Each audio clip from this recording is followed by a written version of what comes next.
সারা বছর আমরা মেয়েরা কিচেনে কাজ করে একদম নাজেহাল হয়ে যায়, কিন্তু এই শীতের দিনগুলো কিচেনে কাজ করতে কিন্তু বেশ আরাম লাগে। আসসালামু আলাইকুম সবাইকে, কেমন আছেন সবাই? আশা করছি সবাই অনেক ভালো আছেন। আলহামদুলিল্লাহ আমরাও অনেক ভালো আছি। আজ অনেক দিন পর আমি আমার কিচেন থেকে ভিডিও আপনাদের সাথে শেয়ার করছি। মোটামুটি শীত তো সব জায়গায় পড়ে গেছে, কোথাও কম বা কোথাও বেশি। তো শীতের রান্না বান্না, শীতের খাওয়া দাওয়া কিন্তু সব জায়গায় শুরু হয়ে গেছে। তো আমার কাছে গরমের চাইতে শীতের রান্না বান্না, শীতের খাওয়া দাওয়া বেশি ভালো লাগে। তো সকাল সকাল উঠে আমি আগে বিছানাটা পরিষ্কার করে নিচ্ছি। তো এখন যেহেতু খুব বেশি শীত নেই, তো সেই কারণে এখন আমরা ক্যাথাটাই গায়ে দিই। তো একটু বেশি শীত পড়লে তখন আর কি কম্বল বার করা হবে। তো এখন আপাতত কম্বল গায়ে দেওয়ার মতন শীত পড়েনি। আর এমনিতেও সারা বছরই ক্যাথা গায়ে দেওয়া হয়, যেহেতু গরমকালে এসি চলে। তো সেই কারণে চাদর গায়ে দিয়ে আমার আরাম লাগে না, কি জানি কেন। তো সেই কারণে সারা বছর আমি ক্যাথাই গায়ে দিই। আর এখন হালকা হালকা শীত আছে, তো এখনও আমরা ক্যাথাই গায়ে দিচ্ছি। তো একটু বেশি শীত পড়লে তখন কম্বল বার করা হবে। তো এখন আমি বেডটা ভালোভাবে পরিষ্কার করে এখানে ঝেড়ে নিচ্ছি। তো আমার শরীরটা যেহেতু সব সময় ভালো থাকছে না, তো সেই কারণে আমি কিন্তু ঘরের কোনো কিছুরই সেরকমভাবে যত্ন নিতে পারছি না, পরিষ্কার করতে পারছি না। তো সেইগুলো আপনাদের সাথে শেয়ারও করা হয় না, আর আমারও ক্লিন করা হয় না। তো এখানে এই যে গাছগুলো দেখতে পাচ্ছেন, টবের অবস্থা খুবই খারাপ। আর যে গাছগুলো আমার রেগুলার পানি দেওয়া হয় না বলে সেরকম কিন্তু বড়ও হচ্ছে না। তো ইচ্ছা আছে শরীরটা ঠিক হলে আমি এই গাছগুলোর আবারও যত্ন নেব, টবগুলো পাল্টাবো, গাছের আরও একটু বেশি যত্ন নেব, তাহলে আরও একটু ভালো থাকবে গাছগুলো। আর কিছু গাছ আমি হয়তোবা কিনবো নতুন। তো এখন যেহেতু যত্ন করতে পারবো না, তো সেই কারণে আমি কিন্তু কিনিও নি। তো এখানে আমার আগেই পানি দেওয়া হয়ে গেছে গাছে। এরপর আমি কিচেনে চলে এসেছি। তো সবার মোটামুটি নাস্তা করা হয়ে গেছে। তো আমি একাই বাকি, আর আমার সাথে হয়তো বাবু একটুখানি খাবে। তো সেই কারণে এখানে অল্প করে গোলা রুটি আর ডিম ভাজবো। তো যেহেতু একজনের মতো করছি, তাই জন্য একদমই কম কোয়ান্টিটিতে ময়দা নিয়েছি। তো এখানে আমি গোলা রুটির জন্য গুলে নিচ্ছি। তো এখানে আমি একদমই সিম্পলভাবে গোলা রুটিটা করছি। তো সেই কারণে আমি কোনো পেঁয়াজ লঙ্কা এসব কিছুই দিইনি। আর সবার করলে কি হয়, সব কিছু দিয়ে করি, আর নিজেরটা করলে একটু আলসেমি লাগে, সেরকমভাবে করা হয় না একদম। তাই জন্য প্লেন করছি। আর যেহেতু অনেকটা দেরি হয়ে গেছে নাস্তাটা করতে, তো সেই কারণে কিন্তু আগেই আমি ভাতটা বসিয়ে দিয়েছি। তো একদিকে ভাতটা হচ্ছে, আর একদিকে আমি আমার নাস্তাটা বানিয়ে নিচ্ছি। তো বললাম যে বেলা হয়ে গেছে, তো সেই কারণেই কিন্তু অন্য কোনো নাস্তা না বানিয়ে এই গোলা রুটিটা বানাচ্ছি। যেহেতু এই একটাই নাস্তা আছে যেটা কিনা খুব তাড়াতাড়ি হয়ে যায়। তো এতে যদি আমি পেঁয়াজ লঙ্কা দিতামও, তাও কিন্তু খুব একটা বেশি সময় লাগতো না, তাড়াতাড়ি হয়েও যেত। আর এই গোলা রুটিটা আমি চা দিয়েই বেশি খেতে পছন্দ করি। তো যেহেতু চা নেই, আর একজনের মতো চা বানিয়ে ফের একজনের মতো তো চা বানানো যায় না, সেটা আবার ওয়েস্ট হয়। তো সেই কারণেই আমি ডিম ভেজে নেব। তো এইখানে যতটুকু আমি গোলা রুটির জন্য ময়দা গুলেছিলাম, সেটাই এই দুটোই গোলা রুটি হয়েছে। তো এটাকে এখন আমি যেহেতু চা নেই বললাম, তো সেই কারণে ডিম ভেজে খাবো।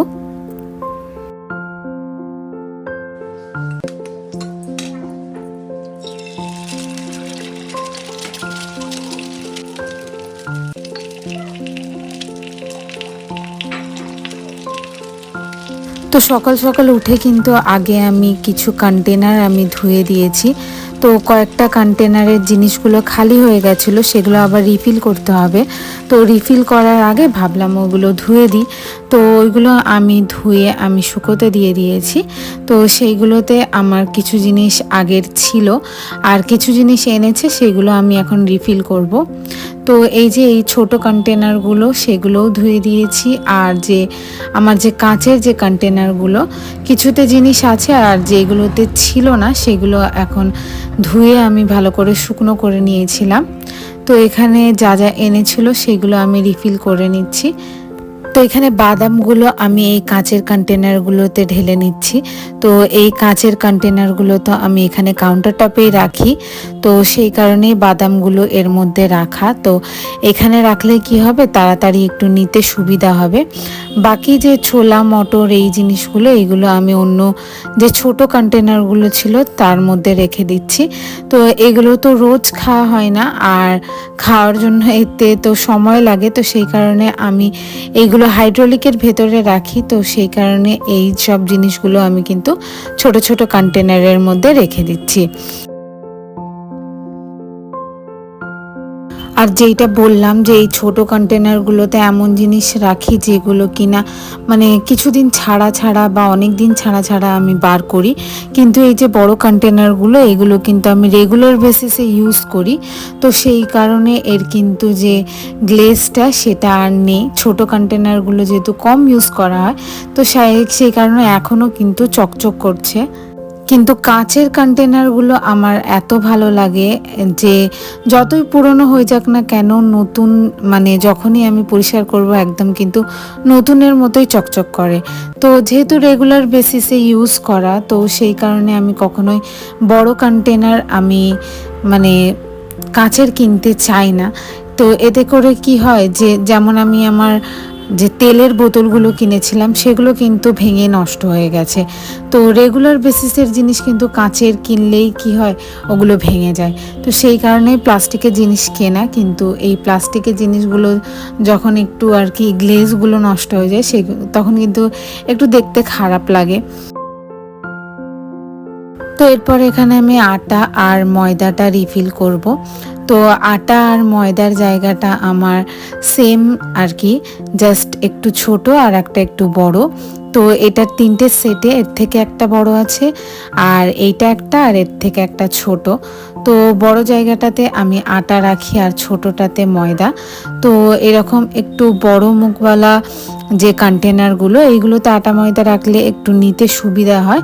আর যেহেতু রেগুলার ইউজে মানে রেগুলার আর কি খাওয়া দাওয়া হয় আটাটা, তো সেই কারণেই আমি বড় জায়গায় ঢেলে রাখি। আর যেহেতু ময়দাটা কম আর কি খাওয়া হয়, তো সেই কারণে আর কি ছোট জায়গায় ময়দাটা রাখা হয়। তো এরপর এখানে রান্নাটা করে নেব, তো সেই কারণে এখানে সব রকম কাটা বাছা হয়ে গেছে। তো শিম রান্না করব, শাক করব, আর একটুখানি আমি টমেটো দিয়ে ডাল রান্না করব। তো শিম আর আলুটা শুকটি মাছ দিয়ে রান্না করব। তো এতে কোনো বেগুন দেব না, বেগুন দিলে কি হয়, মজা তো হয় কিন্তু সবার অ্যালার্জির কারণে কিন্তু আমরা চচ্চড়িতে বেশিরভাগ বেগুন দিই না। তো এখানে পেঁয়াজগুলো ধুয়ে রেখেছিলাম, তো সেগুলো আগে কেটে নিচ্ছি। একবারে সব আমি পেঁয়াজ কেটে নেব, তারপর একে একে সব তরকারিগুলো কিন্তু বসিয়ে দেব।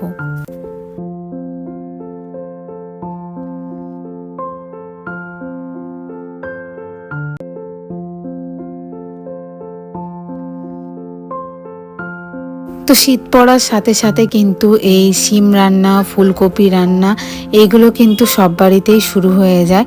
তো যেহেতু বললাম সেরকম মাখা মাখা করে শিমটা বেগুন দিয়ে রান্না করলে ভালো লাগে, যেটা সবাই করে থাকে। তো যেহেতু আমি বেগুন দিচ্ছি না, শুকটি মাছ দিয়ে রান্না করব, তো ভাবলাম আপনাদের সাথে শেয়ার করি আমি যেভাবে করে শিম দিয়ে শুকটি মাছটা রান্না করি। তো প্রথমে আমি সর্ষের তেল দিয়ে পেঁয়াজটা হালকা আমি একটুখানি যে পেঁয়াজের যে কাঁচা ভাবটা সেইটা আমি যাওয়া পর্যন্ত ফ্রাই করে নিই। তারপর যে শুকটি মাছটা ধুয়ে রেখেছিলাম সেটাও তেলের মধ্যে দিয়ে পেঁয়াজের সাথে আবারও লাল করে নিই। তো যখন দুটো একসাথে লাল হয়ে যায়, তো তারপরে আমি যে কেটে রাখা শিম আর আলু সেটা দিয়ে দিই, দিয়ে কিন্তু এটাকে আবারও একটুখানি ফ্রাই করি। সবজিটা যে কোনো সবজি চচ্চড়ি করার টাইমে আগে একটু ফ্রাই করে তারপরেই কিন্তু মশলাগুলো অ্যাড করি, এতে করে ফ্লেভারটাও ভালো আসে আর খেতেও কিন্তু খুবই ভালো লাগে। তো একটুখানি ফ্রাই করার পর এখানে আমি সমস্ত মশলাগুলো দিয়ে দিচ্ছি। তো এখানে নুন, রসুন বাটা, তারপরে লঙ্কার গুঁড়ো, হলুদের গুঁড়ো, জিরের গুঁড়ো, ধনের গুঁড়ো, যা যা আর কি মশলা যে বেসিক মশলাগুলো লাগে সেগুলো এখানে আমি দিয়ে দিচ্ছি। তো মশলাগুলো দিয়ে আগে আমি ভালোভাবে সবজির সাথে মিক্স করে নিচ্ছি। তো তারপর কিন্তু আমি পানি দিয়ে মশলাটাকে ভালোভাবে সবজির সাথে কষে নেব। তো যেহেতু সব মশলাগুলোই আমার গুঁড়ো মশলা, তো পুড়ে যাওয়ার চান্স বেশি থাকে, তো সেই কারণেই পানি দিয়ে দিয়ে কষতে হবে। তো এখানে পানি দিয়ে দিয়ে ভালো করে আমি মশলাটা কষিয়ে নিচ্ছি। এরপর যতটুকু চচ্চড়িতে রাখার মতো পানি লাগে, তো ততটুকু আমি এখানে কিন্তু পানি অ্যাড করে সবজিটাকে আর কি সেদ্ধ হতে দেব। আর লাস্টে যখন হয়ে আসবে তার আগে আমি অল্প একটু ধনেপাতা অ্যাড করব। তো যারা শুকটি মাছের গন্ধ বেশি মানে যাদের ভালো লাগে না, তারা কিন্তু বেশি বেশি ধনেপাতা দিলে ওদের ফ্লেভারটাও ভালো লাগে, আর মানে খেতেও মজা লাগে, আর শুকটি মাছের বেশি কিন্তু গন্ধও আসে না। তো আমাদের যেহেতু কোনো ব্যাপার না, তো অল্প আর কি শুকটি মাছ দিলে এই অল্প একটু ধনেপাতা দিলেই কিন্তু হয়ে যায়। তো একদিকে যতক্ষণ আমার শিমটা সেদ্ধ হচ্ছে ততক্ষণ আমি এখানে শাকটা বসিয়ে দিচ্ছি। একদম অল্প পরিমাণে শাক, তো একদমই ছোট জায়গায় তাই জন্য করছি। তো তেল দিয়ে আগে আমি পেঁয়াজ আর আলুটা হালকা লাল করে নেব, তারপরে এখানে যেমনি সিম্পলভাবে শাক রান্না হয় সেরকমই কিন্তু রান্না করব। আর একদিকে আমি শিমটা একটু ঢাকনা খুলে নেড়ে দিয়েছি, এতে করে মানে ভালোভাবে সবটা কিন্তু সেদ্ধ হয়ে যাবে তাড়াতাড়ি। তো এখানে আলু আর পেঁয়াজটা হালকা লাল হয়ে যাওয়ার পর যা যা বেসিক যে মশলাগুলো দিতে লাগে, রসুন বাটা, জিরের গুঁড়ো, হলুদের গুঁড়ো, লঙ্কার গুঁড়ো, নুন, এগুলো আমি সবই কিন্তু দিয়ে দিয়েছি। তো একটুখানি কষিয়ে আলুটা আর পেঁয়াজটা একটুখানি কষিয়ে নেওয়ার পর আমি সব শাক দিয়ে দিচ্ছি। তো শাক থেকে যেহেতু পানি বেরোবে, তো সেই কারণে আর বেশি পানি আমি অ্যাড করিনি। এখানে শাকটা দিয়ে জাস্ট আমি চাপা দিয়ে দেবো। দেখতে হবে যে শাক থেকে কতটা পানি বেরোচ্ছে, তারপর কিন্তু আমি আরও পানি অ্যাড করব। তো এই তো এখানে আমার শিমটা রান্না হয়ে গেছে। শিম আর আলু দুটোই কিন্তু ভালোভাবে সেদ্ধ হয়ে গেছে। তো এখানে আমি ধনেপাতাটা দিয়ে অল্প ঢেকে দিলাম। আর এদিকে যেহেতু শাক থেকে খুব একটা বেশি পানি বেরোয়নি, তো সেই কারণে আলুগুলো মানে সেদ্ধ হয়নি, তো সেই কারণে আরেকটু পানি দিয়ে আমি শাকটা আর আলুটা আরেকবার সেদ্ধ করে নেব। তাহলে সেদ্ধ করে নিলেই কিন্তু শাকটাও রেডি হয়ে যাবে। আর এই দুটো হয়ে গেলে আমি ডালটাও বসিয়ে দেবো। তো এখানে আমি ঢাকনাটা খুলে আমি শিমের সাথে যে ধনেপাতা অ্যাড করেছিলাম সেটা কিন্তু মিক্স করে দিচ্ছি। তো এখানে কিন্তু আমার শিম রান্নাটা হয়ে গেছে। আর যে বললাম শাকে যেহেতু আলুটা সেদ্ধ হয়নি, তো সেই কারণে আরেকটু পানি দিয়ে আমি সেদ্ধ করে নিয়েছি। তো এখানে শাক আর শিম দুটোই কিন্তু হয়ে গেছে। আর এক পাশে আমি ডালটাও বসিয়ে দিয়েছি। তো ডালটা একদিকে হতে থাক। তো কিছু টমেটো রাখা ছিল, তো ভাবলাম চাটনি করে নিই, এতে করে আজকে শুধু না, তো অনেক দিন যাবতই কিন্তু টমেটো চাটনি রেখে রেখে খাওয়া যায়। তো সেই কারণেই ভাবলাম যে যেহেতু বেশ কয়েকটা টমেটো আছে, তো চাটনিটা করে ফেলি। তো আমি যেভাবে চাটনিটা করি সেইভাবে আপনাদের কাছে শেয়ার করছি। তো সর্ষের তেল দিয়ে 5 ফোড়ন আর আদা বাটা দিয়ে দিয়েছি। তো এখানে আমি শুকনো লঙ্কাটা অ্যাড করতে ভুলে গেছি, তো এখানে কিন্তু আমি শুকনো লঙ্কাটাও অ্যাড করি। তো এরপর এখানে টমেটোটা দিয়ে হালকা নেড়ে নিয়েছি, তারপরে কিন্তু নুন আর হলুদটা অ্যাড করে দিয়েছি। নুন আর হলুদ দেওয়ার পর হলুদটা একটু সামান্য আমি বেশি দিই, এতে করে কালারটাও কিন্তু খুব ভালো আসে যখন চিনি দেওয়া হয়ে যায়। তো এখানে নুন আর হলুদ দিয়ে নেড়ে ভালো করে সেদ্ধ হওয়ার জন্য যতটুকু পানি দরকার টমেটোতে, ততটুকু পানি দিয়ে কিন্তু এখানে ঢাকা দিয়ে দিয়েছি। তো প্রথমে ভেবেছিলাম যে চাটনির মধ্যে কিছু কাজু আর কিশমিশ দেব, তো তারপরে মনে হলো যেহেতু অনেক কটা খেজুর রাখা ছিল, আর এই খেজুরগুলো না একদমই নরম, এই নরম খেজুর কিন্তু চাটনিতে দিলে খুবই মজা লাগে। আর নরম খেজুর কিন্তু এমনি যদি রাখা হয় বেশি দিন যেহেতু থাকে না, তো তাই ভাবলাম কাজু আর কিশমিশটা না দিয়ে মানে বেশি করে খেজুর দিলে কিন্তু খুব মজা হয়।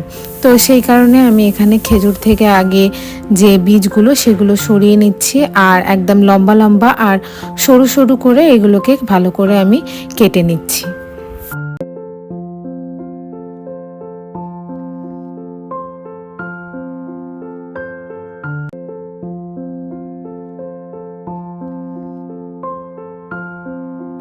তো এই তো এখানে যে আমি টমেটোটা সেদ্ধ করতে দিয়েছিলাম, টমেটোটা এখানে সেদ্ধ হয়ে গেছে। তো অল্প একটু পানি আরও আমি অ্যাড করে দিয়েছিলাম, একদমই সামান্য। তারপর এই যে এখানে চিনিটা আমি অ্যাড করে দিচ্ছি, যতটুকু আর কি লাগবে ততটুকুই। তো চিনি দেওয়ার পর যেহেতু একদমই বদলে যায় কালারটা, এই তো খুব সুন্দর একটা কালার এসেছিলো চিনিটা অ্যাড করে দেওয়ার পর।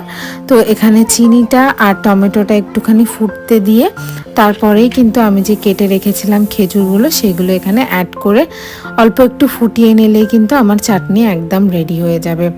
আর এই যে একপাশে আমার ডালটাও হয়ে গেছে, টমেটো দিয়ে ঘন ডাল করেছি। তো লাস্টে অল্প একটু ধনে পাতাটা অ্যাড করে এখন আমি ফুটিয়ে নিচ্ছি। তো দুদিকে দুটো ফুটছে, দুটো একটুখানি ফুটলেই কিন্তু দুটোই রেডি হয়ে যাবে।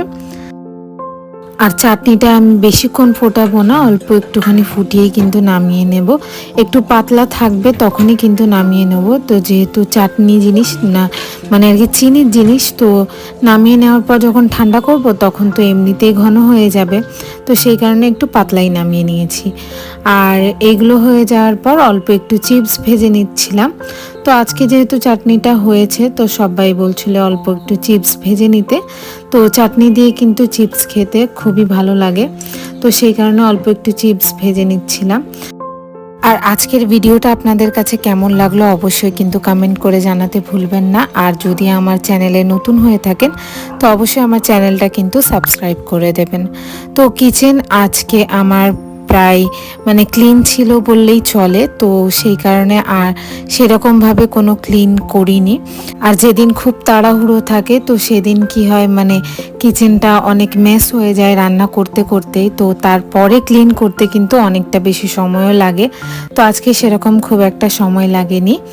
তো এই তো আমার কিচেন ক্লিন করা হয়ে গেছে। আজকের ভিডিওটা আমি এখানেই শেষ করছি। সবাই ভালো থাকবেন, সুস্থ থাকবেন, আল্লাহ হাফিজ।